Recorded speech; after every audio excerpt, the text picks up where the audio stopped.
네, 안녕하세요. 로열러더로로쌤입니다. 2021년 5월 4일 화요일 시황방송 시작하도록 하겠습니다. 자, 먼저 미증시 확인해 보도록 하겠습니다. 자, 다우지수 34,000포인트 돌파 시도 나오고 있습니다. 계속 말씀드렸듯이 그냥 여기 횡보하고 있다. 이렇게 좀 굵은 선 하나만 그어도 거의 뭐 안 보이죠, 위아래가. 횡보하고 있다. 34,000 돌파 시도 나오면서 아직 돌파는 못했다로 보시면 됩니다. 나스닥도 마찬가지입니다. 14,000포인트 공방 펼치고 있는데 넘어간 듯 보이기도 하고 돌파 못한 듯 보이기도 하죠. 그냥 공방이다 생각하시면 됩니다. 크게 뭐 밀려니 많이 하루하루에 일일비하실 필요가 없다라고 말씀을 드렸습니다. 미국에서 주의사항으로 볼 만한 건 테이퍼링 얘기인데 그 부분에 대해서는 지금 제롬 파웰 연준 의장 연설을 다시 들어봐도 일축돼 있다라고 보시면 돼요. 지금은 고려하지 않고 있다. 경제가 아직 위기에서 벗어나지 않았다. 그리고 이제 교육이랑 인종 간의 뭐 격차 부분에 대한 얘기도 하고 있습니다. 실제로 작년에 해고된 사람들 중에 저학력자랑 흑인이 먼저 해고됐다라고 얘기를 하고 있죠. 그래서 비중이 높다라는 얘기를 하고 있고, 그리고 이제 연준 총재 중에서 이제 영향력 있는 윌리엄스 총재, 뉴욕 연은 총재죠.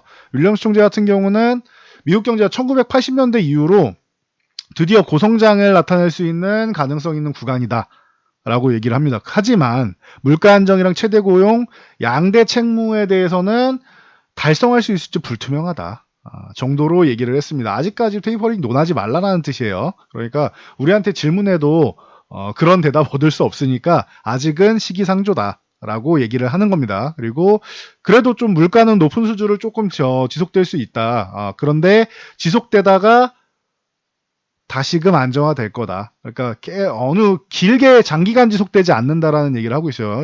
잠깐 지속될 수는 있지만 작년부터 해서 물가가 이렇게 올라오는 게 보이고 있죠. 이런 게 잠깐 지속될 수는 있지만 장기적으로 이게 유지되면서 계속 고공행진을 한다? 그러지는 않을 거다라고 얘기를 하고 있습니다. 리치몬드의 박행천재 같은 경우도 이제 연준이 채권 매입 축소를 검토할 단계는 아직 안 된다. 고용 봐라. 고용이 지금 바닥권이 아니라 고용은 아예 지하실 수준이다. 이 정도 얘기를 연준 위원들, 그리고 과거에 기존에도 제롬 파웰 연준 의장이랑 이제 제니 옐런 재무부 장관이 계속 얘기를 하고 있죠. 이 고용 부분이 겉으로 나와 있는 건 바닥 정도 수준으로 제일 낮다라고 생각하는데 여러분이 생각하는 것보다 지하가 더 있다라고 얘기를 합니다. 그러니 이런 부분에 대해서 여러분들이 알고 계시면 미국은 고용이 심각하구나. 그래서 테이퍼링이나 이런 부분에 대해서는 아직까지 논할 단계가 아니구나라고 생각하시면 됩니다.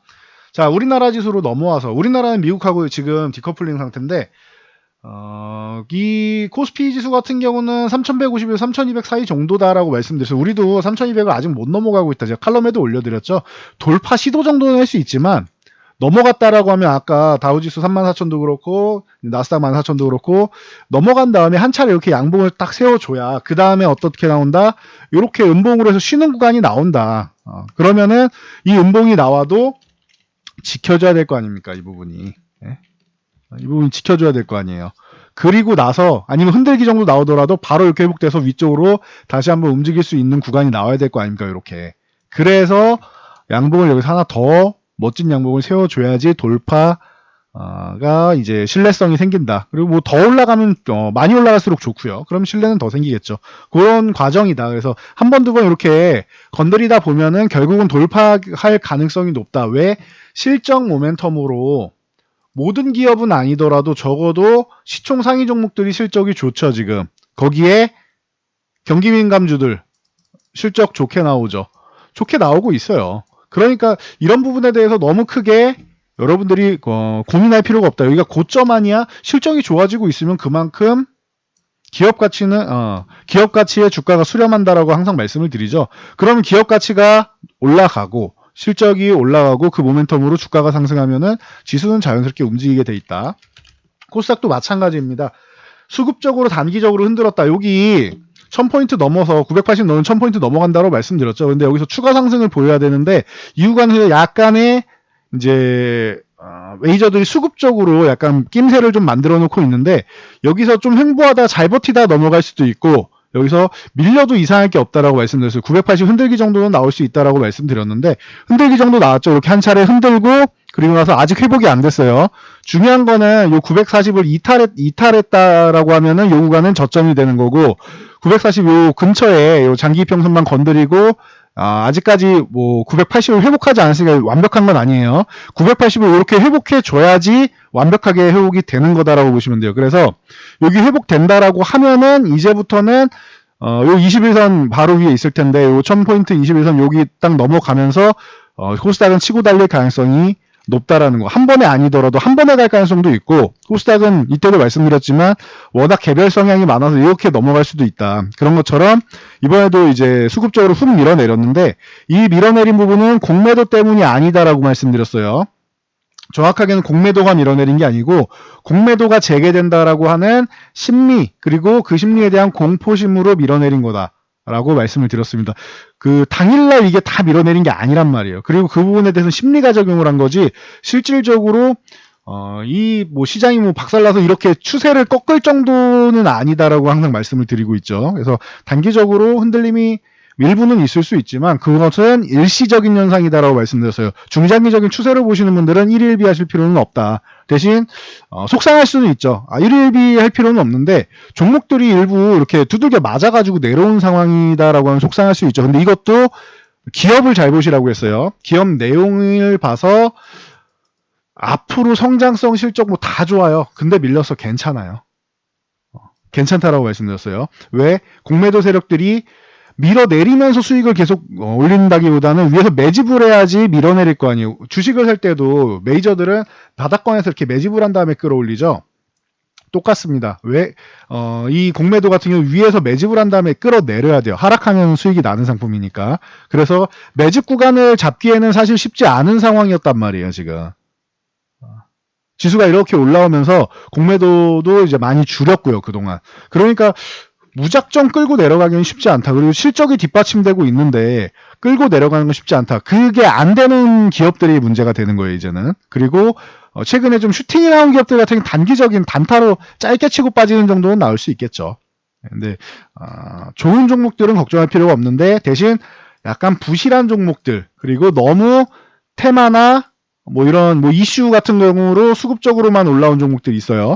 그런 종목들을 여러분들이 좀 걸러내시면 됩니다라고 말씀을 드렸습니다. 그래서 이 정도까지 말씀드리면 되지 않을까 싶어요. 그래서 이제 뭐 이 정도로 보시면 되고 수급 동향을 간단히 보면은 이게 중요합니다라고 항상 말씀을 드리는데 외국인들은 기존부터 수급이 조금 돌아서고 있어요. 근데 기관 쪽에서 이제 투신이나 사모펀드 쪽에서 조금 들어와 줘야 된다. 연기금에 대해서 뭐 크게 기대는 안 하는데 시장이 어제도 말씀드렸죠.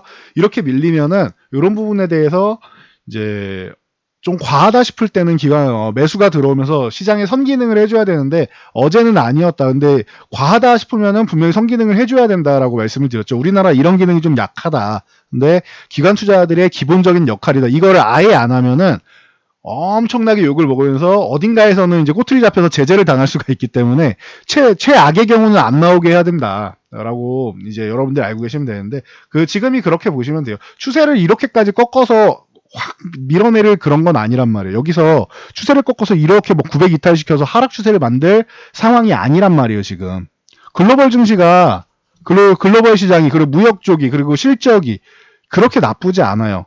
단지 코로나 쪽에서 이제 좀 해소되는 부분이 조금 늦어지는 영향이 있으니까 그 부분에 대해서 우리나라를 비롯한 일부 국가들이 문제가 되는데 우리나라는 사실적으로 제가 계속 말씀드리죠. 사실적으로 따지면은 전 세계 다른 국가들에 비하면은 코로나 확진자가 많은 게 아니라고 말씀드렸어요. 우리 입장에서야 500명 넘어가고 하면은 굉장히 심각한 상황이 1000명 넘어가면 심각한 상황 맞죠. 근데 다른 국가에 비하면 그나마 그게 좀 양호한 편이다라고 말씀을 드리는 거예요. 그래서 당연히 확진자는 없는 게 좋은 겁니다. 그건 당연한 거고요. 네. 그런데 다른 국가에 비하면 백신 보급도 늦고 했는데 불구하고 우리 시민의식이 성숙해서 다들 마스크 쓰고 다니잖아요. 우리 어디 가면 손소독제 항상 비치돼 있잖아요. 이렇게 잘 되는 나라가 어디 있습니까? 그리고 그거를 이렇게 잘 지키는 나라가 어디 있어요? 그러니까 성숙한 시민의 의식에 의해서 우리는 제한적인 거예요. 이렇게 뭐 일부 뭐 아직도 뭐 파티하고 이러시는 분들도 계시겠지만 그런 분들은 제외하고 대부분은 좀 이제 이런 수칙을 잘 지키고 계신다라는 거예요. 그래서 당분간 뭐 대규모 집회 같은 것만 좀 자제를 하고 뭐 그리고 좀 우리나라는 사실 규제도 이 확진자 수에 비해서는 굉장히 좀 전 세계적으로 봐도 굉장히 심한 편이죠. 그러다 보니까 코로나에 대해서 우리는 그래도 좀 나은 편이다라고 생각하시면 될 것 같아요. 미국에서도 실적 나오는 거 보면은 기술주들, 빅테크주들 다 좋게 나오고 있죠. 그리고 나서 보잉 같은 종목들, 이런 쪽, 뭐 항공 쪽 같은 경우에는 아직까지는 실적이 안 좋게 나오고 있습니다. 실망스럽게 나오고 있으니까 여러분들 요거까지만 잘 알고 가시면 될 것 같아요. 그래서 지금 내가 이제 트레이딩하고 매매하고 혹은 투자하는 종목들이 고민될 만한 종목인가, 걱정이 될 만한 종목인가 여러분들이 판단을 하셔서 정리할 것인가, 교체를 할 것인가, 뭐 이런 부분만 정확하게 판단을 하시면 될 것 같아요. 그래서 계속 말씀드리면 이런 부분에 대해서 지금 특히 종목 많으신 분들도 굉장히 많더라고요. 이것저것 막 사서 종목이 막 뭐 일단 10개 넘어가는 건 기본이고 수십 개 되시는 분들도 있는데 이런 분들은 좀 정리가 좀 필요해요. 항상 말씀드리지만 상승할 때는 종목 많던 적던 상관이 없어요. 장이 이렇게 상승장이다 상관이 없어요. 그런데 장이 이렇게 슬그머니 이렇게 내려오잖아요. 그러면 종목이 많으면 피곤해요. 종목이 많으면 관리 자체가 안 돼. 뭘 해야 될지도 모르고 손발이 엉킨단 말이에요. 생각도 엉키고. 그러니까 이번 기회에 제가 종목 수평 이동 그리고 종목 통합 이런 부분 많이 말씀드리죠. 잘 이용해가지고 여러분들이 종목 통합하고 하시면은 어떻게 보면은 이번 지금 최근에 이렇게 수급적으로 밀어내린 구간은 단기적으로 좀 기분 나쁜 구간은 맞아요. 그럼에도 불구하고 여러분들에게 기회가 될 수 있는 시장입니다. 이번 요 부분을 뭐 종목들이 밀려있다 괜찮아요. 종목만 지금 제대로 교체하고 제대로 이제 선정을 한다라고 하면은 지금 여러분들 좀 많이 밀려 있는 종목들이 있을 텐데 분명히 있을 겁니다. 저희도 그런 종목들이 있고요. 그러나 기회가 돼요. 정말 좋은 종목이잖아요. 지금 여러분들이 조금 밀려 있는 부분, 일부 밀려 있는 부분에 대해서 다 회복되고 수익 전환되는 거 어렵지 않다. 그리고 여러분이 생각하는 것보다 좀 더 큰 수익이 날 수 있는 장이라고 보시면 돼요. 지금. 그래서 지금 손실권이어도 여러분들이 연말까지 봤을 때 따뜻한 연말 보내시는 거 어렵지 않고 제 생각에는 그렇습니다. 7월 말에만 여러분들 계좌를 확인해도 지금하고는 전혀 다른 상황이 벌어져 있을 것 같아요. 그래서 제가 일일비하지 마시라는 거예요. 그리고 수급을 잘 보시라는 거예요. 수급은 변화하고 있다. 외국인들 매도 잘 안 하고 있죠, 이제. 그리고 기관들이 조금 들어왔는데 금융투자는 제외한다고 했어요. 투신이 어제부터 잘 들어온다고 말씀드렸죠. 투신이 힘을 내주고 있어요. 좋은 거예요. 사모펀드도 매도 안 하고 있고 그리고 연기금에서 조금 거들어주고 있는데 약해요. 연기금은 거들었다고 하기는 조금 무리수가 있는 것 같아요. 이 정도면은 연기금은 오늘 같은 날도 매도하면 욕먹을 것 같으니까 매수 들어왔다 정도 수준인 것 같아요. 그 정도로 보시면 되고 코스닥 같은 경우는 이제 외국인이 좀 들어와 있고 기존부터 코스닥은 외국인들이 많이 들어와 있었는데 최근에 조금 이제 정리를 좀 한 거예요. 기관 수급적인 영향 때문에 그렇다라고 말씀을 드렸죠. 참고하시고 연기금도 여기서 이제 체면치레 정도 하는 정도, 욕 안 먹으려고 하는 정도 수준은 들어왔다 정도로 말씀드릴게요. 큰 규모는 아니다 연기금. 오늘 어떻게 보면 투신 쪽에서 이제 내가 힘을 좀 내볼까 하고 이제 얘기를 하고 있는 거예요. 대화를 하는 거다 생각하시면 돼요. 그리고 코스닥 같은 경우는 이제 외국인들이 이제 조금 매수를 했는데 이게 연속적인 수급이 들어와야지 아직까지는 안심하기엔 이르다. 980 회복하면은 괜찮다라고 말씀드렸어요. 코스닥 그리고 선물 같은 경우 외국인들이 매수 들어오고 콜옵션 매수, 풋옵션 매도. 풋옵션이 조금 더 청산이 나와야지 안정권인데 최근에 좋은 건 이제 주식 선물 같은 경우는 이제 공매도가 재개됨에 따라서 주식 선물이 들어온다라는 것은 기존에 말씀드렸듯이 어떻게 보면은 선물 쪽으로 이제 가볍게 끌어올리기 좋은 선물 쪽을 매수 들어온다라는 거는 긍정적이다라고 말씀드렸어요. 어제까지 해서 기존에 매도했던 물량을 싹 다 청산하고 이제 신규 매수가 강력하게 들어오고 있다라는 거 괜찮다. 지금 약간의 리스크로 작용할 수 있는 건 이제 풋옵션이 아직 좀 남아있는데 이 부분에 대해서 외국인들이 조금 풋옵션만 청산이 나온다라고 하면은 위쪽으로 목표치는 이제 3,200은 어렵지 않고 지금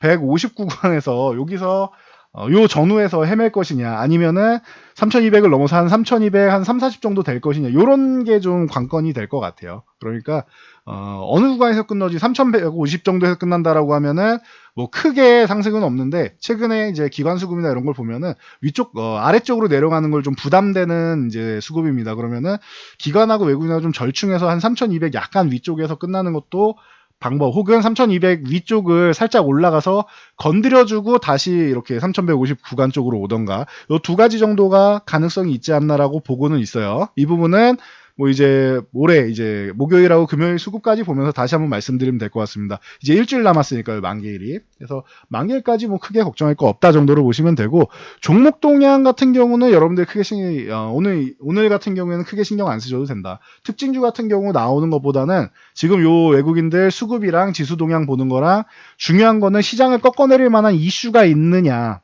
이걸 보는 게 중요한데 없다라고 말씀드렸어요. 공매도 가지고는 시장을 꺾을 수 없다. 공매도가 무서울 때는 시장을 꺾을 만한 이슈가 있을 때 무서워지는 거예요. 그러니까 지금 무서워할 필요가 없다라는 거예요.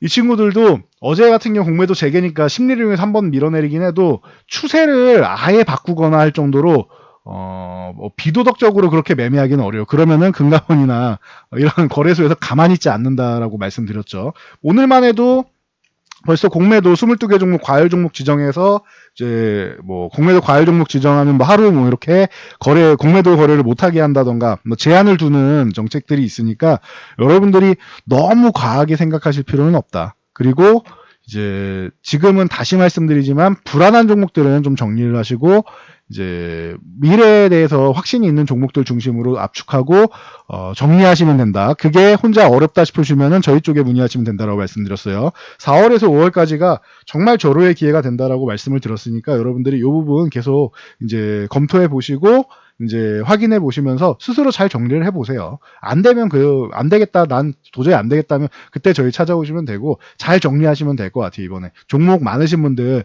뼈저리게 느끼셨죠? 종목 많이 압축해서 조금 추려놓으시면 좋을 것 같아요. 제가 볼 때는 저희도 그렇게 운영하는데 뭐 5종목 전후가 제일 좋은 것 같습니다. 이 정도가 제일 좋은 거고 조금 늘어났다고 해도 일단 10종목으로 넘어가면 안 돼요. 10종목 아래쪽에 있어야 됩니다. 그리고 웬만하면 5종목 전후가 좋은 것 같아요. 2종목 정도 된다 하시는 분들은 이건 너무 적지 않나 싶어요. 2종목보다는 좀 더 많아야 되고 아무리 못해도 3, 4종목 정도는 돼야 되고 한 적당한 건 4종목에서 6종목 사이 정도가 가장 적당하지 않은가. 많아도 2자리로 넘어가지 않아야 된다라는 거. 이런 정도만 여러분들이 숙지하시고 지금과에서 실천해 나가시고 그리고 좋은 종목, 지금 내가 좀 불안한 종목은 좋은 종목으로 교체하고 이 정도 과정만 해도 여러분들이 따뜻한 연말 보내시는 데는 어렵지 않을 것 같습니다. 자, 여기까지 말씀드리고 저는 물러가도록 하겠습니다. 영상이 도움되셨다면 좋아요와 댓글 그리고 알람 설정 해주시고요. 내일 같은 경우는 휴일이지만 이제 뭐 영상이 올라갈 수 있다라고 지난주에 말씀을 드렸죠. 그러니까 여러분들이 알람 설정을 해주시면은 시의성 있게 정보를 받아보실 수 있다라는 거 다시 한번 말씀드리겠습니다. 그래서 알람 설정 꼭 해주시고요. 저는 이만 물러가 보도록 하겠습니다. 영상 잘 참고해서 모두 안전 투자하시기 바랍니다.